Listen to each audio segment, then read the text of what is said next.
El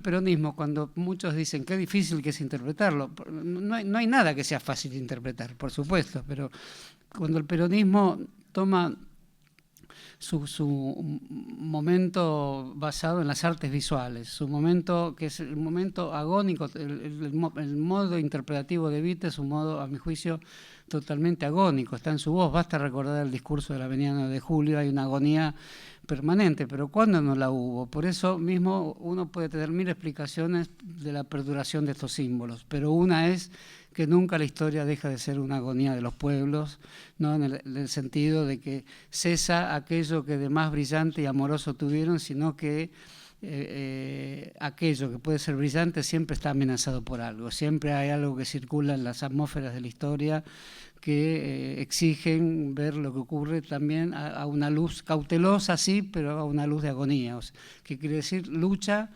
sentido de la lucha también consigo mismo. Creo que eso se nota en Evita, y el arte casi inocente de la gráfica de la época, que hoy nos parece, si vemos hoy una publicidad contemporánea, la Avenida 9 de Julio llena de carteles rutilantes, vemos que este tipo de publicidad pertenece a un campo de cierta inocencia de la publicidad gráfica argentina. Y ahí está Evita con su sonrisa, una parada en un auto comiendo informalmente con Juan Perón, escenas muchas veces bucólicas que se parecen mucho a las escenas de cine que filmaba, escenas populares que son retratos de la época sumamente candorosos, retratos con niños, con enfermeras. Y esto es lo último que querría decir, hay un profundo candor en todas estas imágenes, y sin embargo el peronismo, que es candoroso en su fondo profundo, sin embargo presidió y actuó y elaboró su vida conceptual y colectiva en medio de grandes tragedias públicas. Por eso a veces se dice es difícil entender el peronismo, y por supuesto es la dificultad última de la política. No hay una dificultad más grande en la política que llamar a la unión, llamar a conjuntos más grandes de la población, y que sin embargo eso termine en fortísimas campañas de descrédito, de infamias, incluso en la sangre y el bombardeo. Esta es una exposición artística de alto nivel. Uno diría, ¡ay! La revista Antena, Sintonía, ¿dónde está? Bueno, tenemos acá a Daniel Santoro.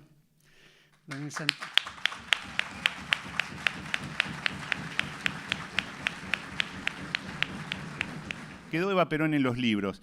En realidad el título es, digamos, se me ocurrió un poco por la idea de Eva Perón en la hoguera, ¿no? El famoso poema de Lamborghini. Y viendo revisando el material para la muestra, había una foto en especial que creo que cierra el catálogo, que es una hoguera donde se ve un retrato a medio quemar de Eva Perón y una pila de libros abajo también.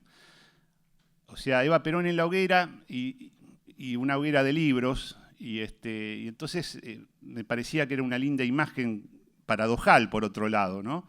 Porque recordando aquella vieja consigna de alpargatas sí, libros no, finalmente a quienes cuando hubo que hacer una hoguera de libros se quemaron libros peronistas.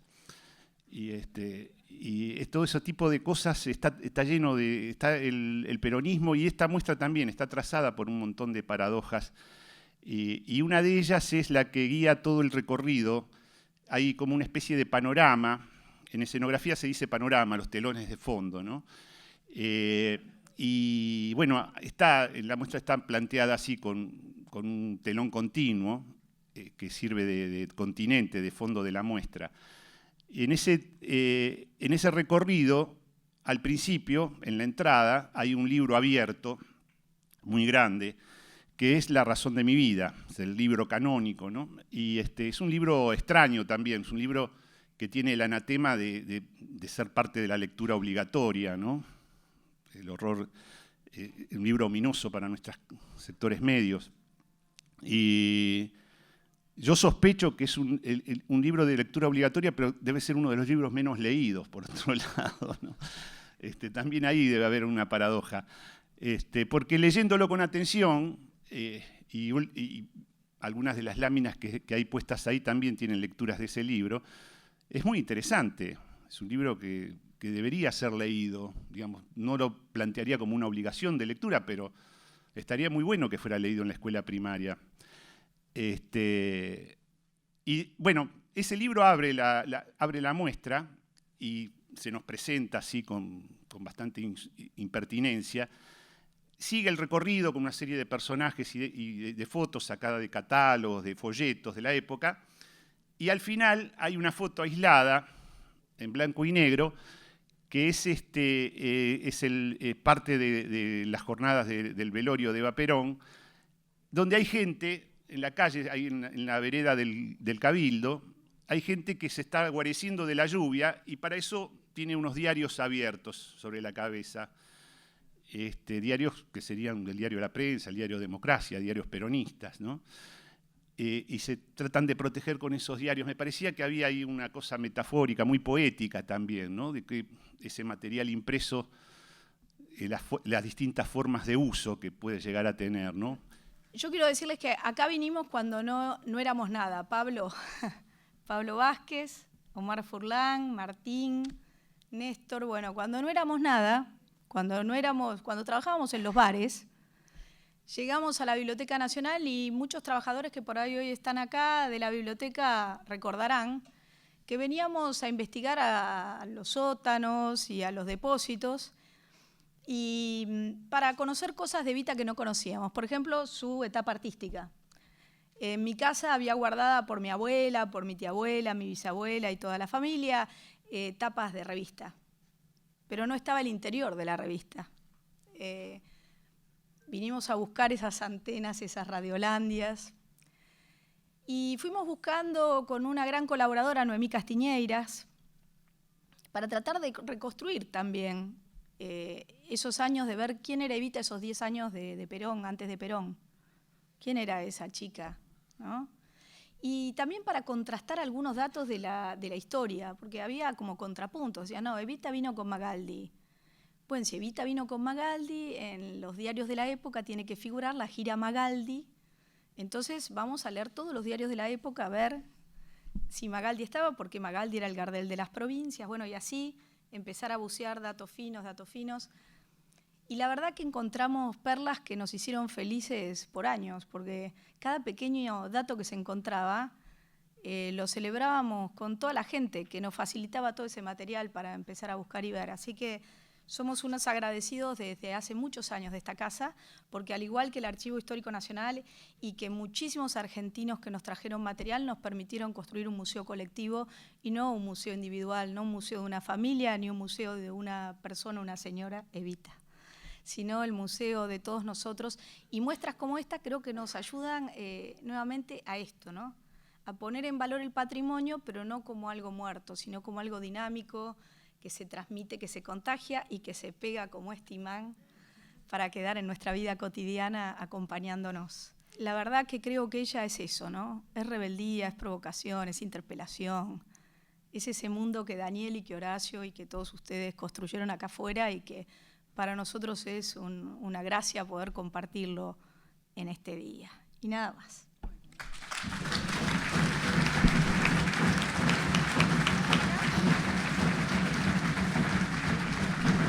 Esta reunión es un paso fundamental para pensar en que sin reencuentros, sin capacidad analítica profunda de lo que está ocurriendo en el país y sin inventar ideas nuevas, efectivamente este gran momento hermoso de la historia argentina, no me da vergüenza decir esa palabra y la tomo con toda su plenitud, también es necesario verlo como lo vieron los grandes filósofos de la humanidad.